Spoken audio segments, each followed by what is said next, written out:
19. 나는 여기 있어요. 어느 날 아침 루스가 생후 2, 3개월쯤 되었을 무렵 나는 루스의 정기 검진을 위해 루스를 데리고 건강검진센터에 다녀왔다. 집에 돌아와 루스에게 젖을 먹이고 있는데 한 영혼, 한 유령의 존재가 우리의 오두막집으로 서서히 접근해 오는 게 느껴졌다. 나는 짧게 기도하고는 그것에 대해 더 이상 생각하지 않았다. 그런데 하루하루 시간이 지날수록 그 영혼의 존재가 점점 더 자주 그리고 점점 더 가까이 다가오고 있음을 알아챌 수 있었다. 내 몸이 강하게 짓눌리면서 끌려가는 느낌을 받았다. 마치 그 존재가 때로는 매우 강력한 힘으로 나를 바닥으로 끌어내리는 것 같았다. 나는 좀 더 기도를 하며 신에게 그 영혼이 누구이든 천국으로 데려가 달라고 부탁했다. 그러던 어느 날 오두막집의 현관을 열어 놓은 채 주방에 있다가 그 영혼이 복도로 들어오는 것을 지켜보게 되었다. 너무 희미한 존재라 분명하게 볼 수는 없었지만 남자이며 나보다 키가 크다는 것은 느낄 수 있었다. 그러나 어떻게 생겼는지는 정말 알 수 없었다. 나는 하던 일을 멈추었다. 아직 물리적으로는 그를 느끼기 전이었지만 나는 물었다. 무엇이 잘못되었나요? 내가 당신을 어떻게 도우면 될까요? 그 영혼은 이렇게 말하며 내게 착 달라붙었다. 나는 여기 있어요. 나는 여기 있어요. 여기 있어요. 다시 또다시 몇 번이고 거듭해서 그는 말했지만 나는 까닭을 알 수 없었다. 나를 해칠 의도는 없는 것 같았다.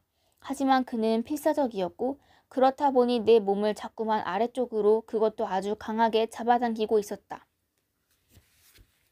잠시 정신을 잃었다가 깨어나 보니 어느새 나는 쓰러지지 않기 위해 몸을 지탱하며 싱크대에 꽉 달라붙어 있었다. 그 영혼은 갑자기 떠나갔다. 나는 나의 천사들을 부르며 기도했다. 그때였다. 문이 열려 있는데도 문 두드리는 소리가 들렸다. 몸을 돌려 바라보니 문가에 3명의 천사가 서 있었다. 미카엘, 호수스, 엘리야였다. 호수스는 어릿광대의 걸음걸이를 흉내내며 걸어 들어왔다. 그 모습에 나는 웃음을 터뜨렸다. 그런 호수스가 고맙게 느껴졌다. 무엇보다 웃음이 필요한 순간이었기 때문이다. 나는 천사들에게 물었다. 그 영혼은 무엇이 잘못된 거야? 미카엘 천사가 나를 향해 다가와 손을 뻗어 내 손을 잡았다. 호수스 천사는 내 왼쪽에 섰고 엘리야 천사는 내 오른쪽에 섰다. 나는 다시 말했다. 미카엘, 그 영혼이 나를 바닥까지 끌어당겼어. 미카엘이 대답했다. 로나, 우리는 너와 그 영혼을 위해 너의 몸과 감정에 힘을 불어넣어 줄 거야. 하지만 그 이상은 말해줄 수 없어. 지금은 아니야. 이걸 기억해. 우리가 언제나 너와 함께 있을 거야. 넌 결코 혼자가 아니야.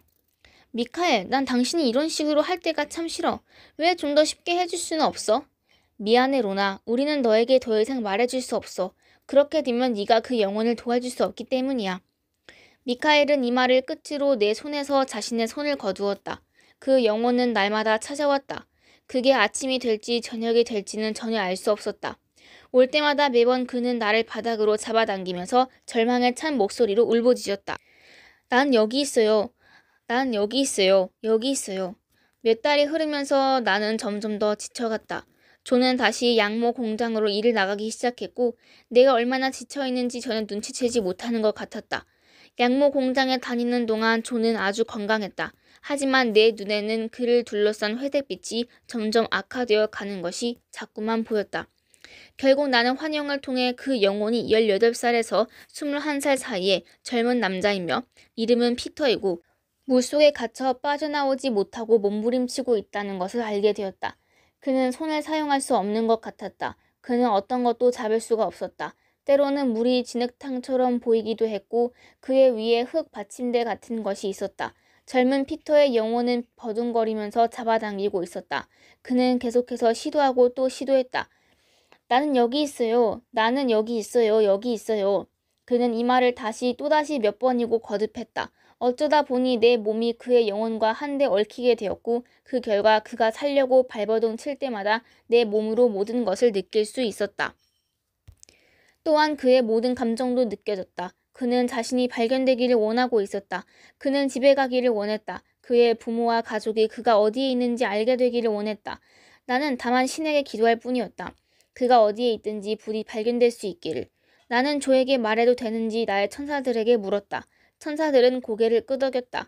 어느 날 저녁 조가 밭에 있다가 집 안으로 들어오면서 나를 보고 물었다. 무슨 일 있어? 당신 몰골이 말이 아니야. 어디 아파? 나는 말했다. 아니야, 조. 당신에게 할 이야기가 있어. 나는 여전히 나의 영적인 삶에 대해서는 조에게 거의 말하지 않고 있었지만 이번만큼은 그의 도움이 절실히 필요하다고 천사들은 내게 말해주었다. 우리는 자리에 앉았고 내가 다시 말을 이었다. 나를 찾아오는 피터라는 젊은 청년의 영혼이 있어.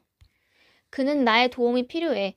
그게 바로 내가 요즘 육체적으로 정서적으로 기진맥진하는 이유야. 나는 당신의 지원과 도움이 필요해. 내가 도움을 필요로 할 때 그저 나를 돌봐주기만 하면 돼. 때로는 나를 안아주는 당신의 두 팔이 필요해. 조가 나에게 팔을 두르며 나를 물끄러미 바라보았다. 그는 무슨 일이 일어나고 있는지 이해하지 못했다. 그가 어떻게 이해할 수 있겠는가? 최선을 다할게. 조는 말했다. 피터의 영혼이 방문한 어느 날 나는 다시 환영을 보았다. 마치 물속에 있는 그의 눈을 통해서 보는 것처럼 나타났다. 보아하니 물 아래로부터 그에게 일어난 일들이 나에게 보이는 것이었다. 그는 강둑 옆에 난 길을 따라 걷고 있었다. 두세 사람이 동행하고 있었는데 그들이 그를 밀쳐댔다. 피터는 무척 겁에 질려 있었다. 그들은 피터가 하지도 않은 어떤 일을 가지고 그를 비난했고 그는 그들이 무슨 얘기를 하는지 영문을 몰랐다. 피터는 거기서 빠져나오기 위해 설명을 하려 했다. 그들이 사람을 잘못 본 것이라고 말하고 있었다. 그들 중 한 명이 피터에게 소리쳤다. 아니야, 우린 절대로 사람을 잘못 보지 않았어. 그들은 피터를 때리고 발로 차서 바닥에 쓰러뜨렸으며 실제로 상처를 입혔다. 피터는 자신이 하지도 않은 어떤 행위 때문에 괜한 벌을 받고 있었다. 그때 갑자기 환영이 끝났고 그 다음에는 더 이상 아무것도 볼 수 없었다. 그 무렵 루스가 생후 8달쯤 접어들던 어느 일요일 오후 문 두드리는 소리가 들렸다. 갓 결혼한 나의 남동생의 아내 셀리였다. 사실 나는 그녀를 그때까지 한 번도 만나지 못한 터였다. 두 사람이 결혼하기 직전 병원에 입원하는 바람에 조가 나 대신 아이들을 데리고 결혼식에 다녀왔다. 나는 셀리와 인사를 나누고 벽난로 앞에 앉아 몸을 녹이라고 권했다. 나는 그녀에게 물었다. 코맥은 같이 안 왔어요? 그녀가 대답했다. 네, 오늘은 저 혼자 왔어요. 셀리는 오래 머물지 못한다고 사과하면서 말했다. 오늘은 우선 인사도 드리고 결혼 사진도 드릴 겸 들렸어요. 조가 셀리에게 차를 대접했고 우리는 벽난로 앞에 앉아 그녀가 하는 이야기를 들었다. 그녀는 우리를 만나고 또 우리의 갓난아기 루스를 볼 수 있어서 얼마나 기쁜지 모른다고 말했다. 그렇게 잠시 이야기를 나눈 뒤 집을 나서기 직전 셀리는 우리와 함께 현관 쪽으로 향하다가 문득 걸음을 멈추고는 자신의 남동생 얘기를 꺼냈다. 하나 있는 남동생이 실종되었다는 것이다. 그녀는 우리가 아직 그 소식을 모르고 있었다는 것에 아무도 우리에게 그 얘기를 해주지 않았다는 것에 놀라는 기색이었다.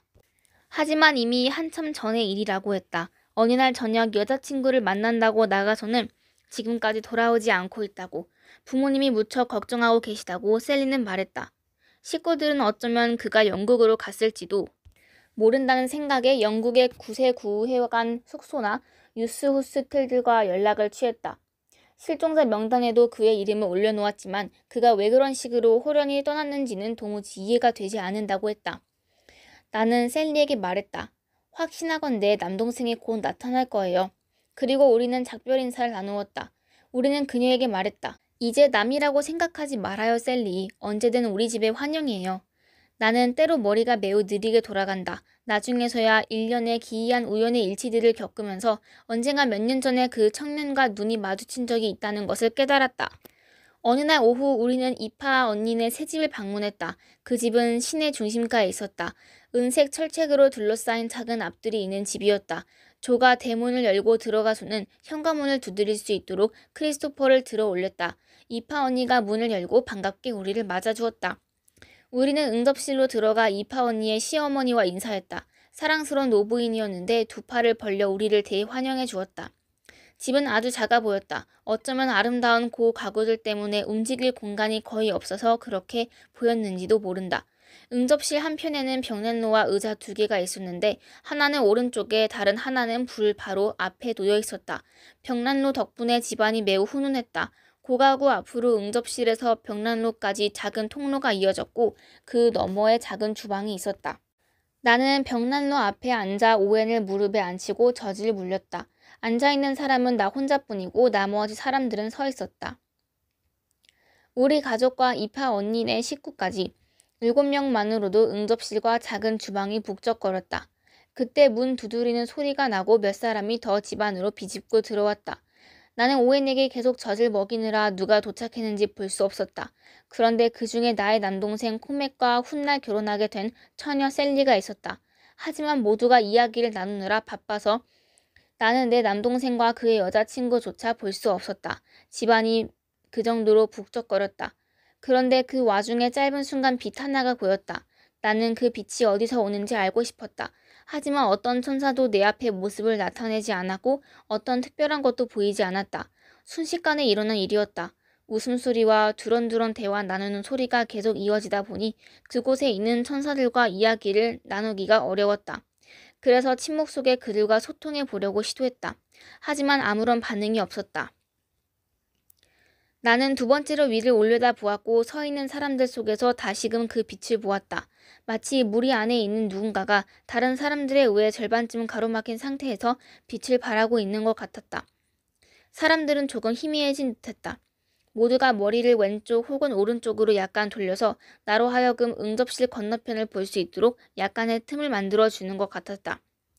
나는 한 소년이 옆 얼굴을 보았다. 내가 모르는 남자아이였다. 소년은 고개를 돌려 내가 있는 방향을 쳐다보았다. 엷은 미소를 짓는 소년의 얼굴이 부드러운 빛으로 빛났다. 나도 미소를 보냈다. 소년의 눈이 반짝였고 나는 아주 잠깐만 그를 더 볼 수 있었다. 마침 사람들이 움직여서 그는 다시 나의 시야에서 차단되었다. 다음 순간 모든 것이 정상으로 돌아왔다. 후에 나는 이파 언니에게 그 소년이 누구인지 물었다. 언니는 그가 셀리의 남동생 피터라고 설명했다. 그 이후로 나는 그 일은 잊고 있었다. 조 역시 그 영혼이 셀리의 실종된 남동생일 것이라고는 연결지어 생각하지 못했다. 아마도 우리에게 그런 생각이 허락되지 않았는지도 모른다. 조가 두 사건을 연결하지 못한 것은 신의 의도였음에 틀림없다. 조처럼 탐구심이 강한 사람이 보통의 상황이었다면 셀리가 다녀가자마자 당장에 그 영혼이 셀리의 남동생일 것이라고 나에게 말했을 것이다. 그러나 신의 계획은 그런 게 아니었다. 아직은 그가 발견될 때가 아니었다. 청년의 영혼은 자신이 어디에 있는지 알지 못한 채 그리고 자기 위에 무엇이 있는지도 모른 채 숨을 쉬려고 버둥거리면서 수면 아래에서 끔찍한 사투를 벌이고 있었다. 그 어둠, 그 이상함, 그 흐릿한 빛의 깜빡거림을 이해하지 못한 채로 그는 공기를 들이마시려고 애를 썼지만 공기 대신 물만 들이마셨다. 그는 물에 빠져 죽어가고 있었다. 그는 자신이 그런 일을 하지 않았다는 걸 가족들이 알게 되기를 간절히 원했다. 그는 발견되기를 원했고 자신이 가족들을 사랑한다는 것을 가족들이 알기를 원했다. 그는 계속해서 나를 찾아왔다. 나는 여기 있어요. 나는 여기 있어요. 여기 있어요. 그가 몇 번이고 반복해서 하는 말이었다. 나는 나에게 힘을 달라고 수없이 천사들과 신을 불렀다. 이 청년이 누군가에 의해 발견되기를, 그의 영혼이 자유로워지고 평화를 얻기를 계속해서 간절히 기도했다. 나는 또 기도했다. 청년의 가족이 그의 육신을 집으로 데려갈 수 있기를, 그리하여 그를 잃은 것을 슬퍼하고 그가 결코 달아난 것이 아니며 가족을 사랑했다는 것을 알게 되기를. 어느 날 저녁 지칠 대로 지쳐서 벽난로 앞에 앉아있는데 조가 나를 보며 말했다. 세상에, 당신 얼굴이 너무 창백해 보여. 그 청년의 영혼이 또 왔나 보군. 그 영혼이 당신에게서 너무나 많은 것을 빼앗고 있어. 지금 당신은 죽어가는 사람처럼 보여. 꼭 그 청년처럼 말이야. 당장 그만둬야 돼. 조는 몹시 화를 냈고 신을 원망했다. 나는 조에게 말했다. 조, 화내지 마. 당신이 이렇게 화를 내면 나는 이겨낼 수가 없어. 그저 나를 붙잡아주고 위로해줘. 그 청년은 곧 발견될 거야. 부디 신께서 곧 그렇게 해주시기를. 조가 나를 두 팔로 안아주었다. 나는 잠이 들었던 게 분명하다. 나중에 깨어보니 담요를 덮은 채 여전히 벽난로 옆 의자에 앉아있었다. 아이들은 모두 잠들어 있었다. 조가 나에게 미소를 지어 보이더니 일어나 차 한 잔을 끓여주었다. 첫 잔을 손에 들고 벽난로 앞에 앉아있는 나는 조에게 말했다. 다시는 그런 식으로 화를 내서는 안 돼, 조. 무엇보다 당신의 지지와 위안이 필요해. 그리고 신이 내 삶에 허락한 신비한 일들을 당신과 공유해도 좋다고 신과 천사들이 허용할 때는 특히 더 그래. 조, 내가 많이 지쳤을 때는 당신의 도움이 정말 절실해. 조는 나를 안고 입을 맞추었다. 우리는 벽난로 앞에서 손을 맞잡고 그 청년의 영혼을 위해 함께 기도했다. 그가 곧 발견되기를, 그래서 그가 자유로워지고 나 또한 자유로워지기를. 조는 내 의자 앞에 무릎을 꿇고 앉아 두 손을 내 양볼에 대고 말했다. 만약 신이 내게 당신이 하는 일을 하라고 부탁했다면 나는 거절했을 거야. 나는 용기도 힘도 없고 당신처럼 강한 믿음도 없으니 말이야. 우리 집의 일상은 정상적으로 흘러갔다. 그러던 어느 날 드디어 일이 벌어졌다.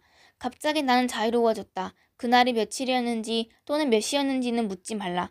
물어도 모르기 때문이다. 정말로 갑자기 나는 정상이 된 것을 느꼈다. 나 자신이 다시 사람처럼 느껴졌다. 뛸 듯이 기뻤다. 그 청년의 시신이 발견된 게 틀림없었다. 나는 조에게 달려가 말했다. 그가 발견되었어. 사람들이 그 청년의 시신을 발견했다는 걸 난 알아. 왜냐하면 그가 나에게서 떠나갔기 때문이야. 나는 춤을 추며 오두막집 주변을 뛰어다녔다. 신을 찬양하고 신께 감사했다. 조가 나를 안아주었다. 그날 오후 우리는 교회로 가서 초 하나를 밝혔다. 나는 피터의 영혼이 자유로워져 신에게로 갈 수 있게 된 것에 대해 감사드렸다. 신은 피터의 육신이 누군가에 의해 발견될 때까지 그의 영혼이 여기 이 세상에 머물 수 있도록 허락했다. 그리고 초월적 세계와 물리적 세계 사이의 연결 도구로 나를 사용했다. 그 연결이 없었다면 피터의 시신은 결코 발견되지 못했을 것이다. 그 연결은 몇 년 전 더블린 중심가에 있는 나의 언니의 작은 집에서부터 시작되었다. 피터에게 무슨 일이 일어나기 훨씬 전부터. 기적은 늘 일어난다. 그리고 기적이 일어날 때는 보통의 원인, 결과의 흐름은 중요하지 않다. 때로 기적은 수년 전부터 이미 시작되기도 한다. 피터 사건은 신과 천사들이 언젠가 일어날 것이라고 미리부터 확인시켜준 기적이었다. 나는 피터의 수호천사를 안다. 그리고 그의 죽음에 연루된 사람들의 수호천사들 역시 오해에서 비롯된 잘못된 복수로 그 젊고 순진무구한 생명이 짓밟히는 것을 막기 위해 분명 최선을 다했을 것이다. 그러나 피터를 죽인 사람들은 저마다 천사의 말을 듣지 않았다. 그것이 나를 한없이 슬프게 했다. 피터는 무척 아름다운 영혼이었다. 육신이 발견되는 순간 그의 영혼은 천국으로 올라갔다. 그는 내가 기대하지 않았던 일을 해주었다. 자신의 누나를 내게 보내 자신이 발견될 사실을 알려준 것이다. 그가 나를 떠났음을 느낀 날로부터 며칠 뒤 셀리가 찾아왔다. 마치 헐레벌떡 뛰어온 것 같았다. 무척 상기된 얼굴로 허둥대고 있었다. 그녀는 남동생의 시신이 발견되었다는 사실을 왠지 우리에게 알려야 할 것 같았다고 말했다. 우나 제 방의 오목한 곳에서 두 팔이 뒤로 밧줄에 묶인 채 발견되었다고 한다. 그제야 나는 이 아름다운 영혼이 셀리의 남동생, 수년 전 나와 시선이 마주쳤던 그 소년이었다는 것을 깨달았다. 셀리는 슬퍼했지만 한편으로는 동생을 찾는 일이 끝났다는 것에 안도하고 있었다. 이제 그를 편히 쉬게 할 수 있었다. 내 앞에 서서 이 모든 이야기를 들려주는 셀리의 얼굴에서 나는 문득 피터의 영혼을 보았다. 그는 자신의 누나를 우리에게 급히 보내 자신이 발견되었다는 사실을 전하게 한 것이다. 그녀는 자신도 알지 못하는 힘에 이끌려 우리에게 달려왔다. 그것이 나에게 고마움을 전하는 피터의 방식이었다. 그녀는 피터와 나 사이의 영적인 메신저였다. 셀리는 그날 이후로 나를 만나러 일부러 찾아온 적은 없었다.